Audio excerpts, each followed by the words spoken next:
जय श्री सीताराम, जय श्री महाकाल, नमो आदेश। आखिर कौन होती है अप्सरा? अप्सरा की साधना के बारे में अलग अलग विचार होते हैं। लोग अलग अलग तरह की बातें करते हैं और कई लोग इसे साधना सिद्धि की दावा भी करते हैं। तो इसके पीछे की सच्चाई क्या है और अप्सरा होती कौन है, इसके रहस्य के बारे में जानते हैं। और अप्सरा साधना से क्या हानि व क्या लाभ हो सकते हैं और साधक को क्या अप्सरा साधना करनी चाहिए, इसके बारे में बताने का प्रयास करते हैं। जो हम बताने जा रहे हैं यह साधकों के अनुभव के आधार पर, अपने गुरु के माध्यम से प्राप्त ज्ञान के आधार पर व कई मित्रों के द्वारा प्राप्त ज्ञान व साधना के अनुभव के आधार पर हम बताने का प्रयास करते हैं।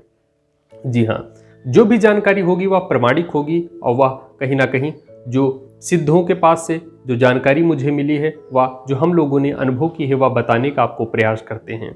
जी हाँ, जो अप्सरा होती है, अप्सरा यह जिस तरह से देवलोक की कन्याएं होती हैं उसी तरह स्वर्गलोक में जो नायिकाएं होती हैं, जो राजा इंद्र के साथ निवास करती हैं, जो स्वर्ग के राजा इंद्र हैं उनके साथ निवास करने वाली जो सुंदर कन्याएं होती हैं, जो सुंदर स्त्रियां होती हैं, जो नर्तिकाएं होती हैं, उसे अप्सरा कहते हैं।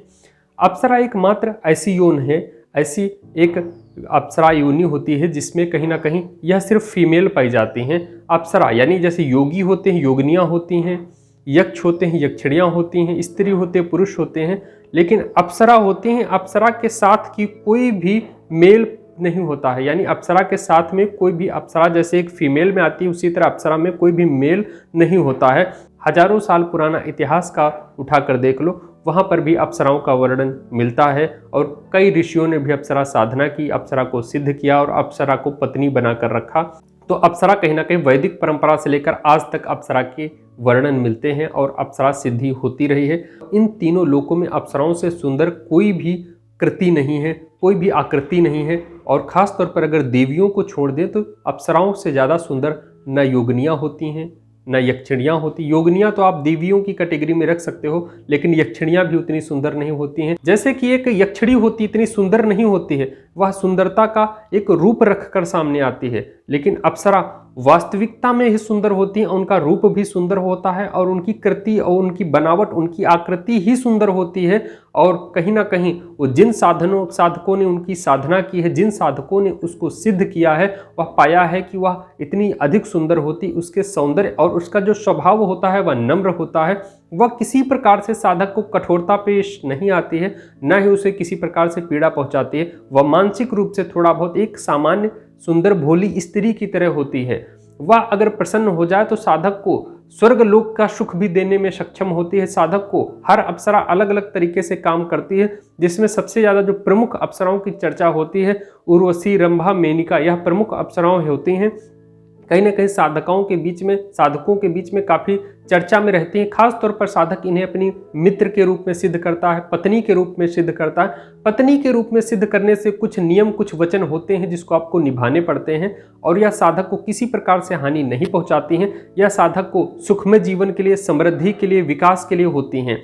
लेकिन अप्सराओं को अगर कोई देवी साधक करता है, कोई देव का साधक करता है, वह कोई भी कर सकता है और इसकी यक्षिणियों की तरह हानियां नहीं होती हैं। इससे कई प्रकार के लाभ होते हैं।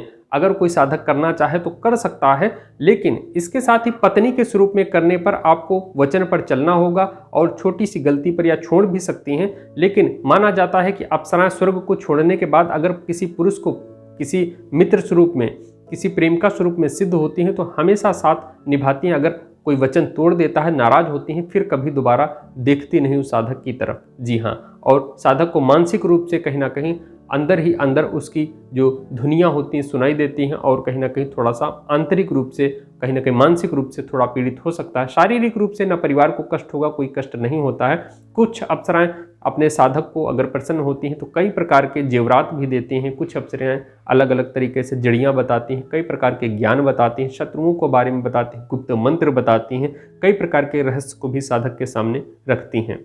जहाँ तक कि अप्सराओं की बात रही तो अप्सरा साधना एक सौम्य साधना की श्रेणी में आता है और सबसे सरल, सबसे प्रथम साधनाओं में इसकी गिनती होती है। जो तामसिक उग्र साधनाएं करना चाहते हैं, जो तामसिक प्रवृत्ति में चलते हैं, जो शमशान की शक्तियां करते हैं, उनके लिए प्रेत साधना शुरुआती साधना मानी जाती है। जो सात्विक रूप से, सौम्य रूप से, सौंदर्य के लिए और जीवन में आनंद के लिए करना चाहते हैं वो अप्सरा की कर सकते हैं। प्रेमिका के रूप में करने से कोई नुकसान नहीं होता है। मित्र के रूप में करने से कोई नुकसान नहीं होता है अगर कोई करना चाहे तो। लेकिन मेरी तो विनती सभी से और सभी से यही प्रार्थना रहती है, सभी से यही मेरा मानना है कि कहीं ना कहीं अगर आपको कोई साधना करनी तो सबसे पहले अपने इष्ट को प्रसन्न करना चाहिए, अपने इष्ट की साधना करनी चाहिए जिस देव पर आपका भरोसा है। इतर योनि या अन्य योनियों की तरफ इतनी जल्दी नहीं जाना चाहिए। जय श्री महाकाल।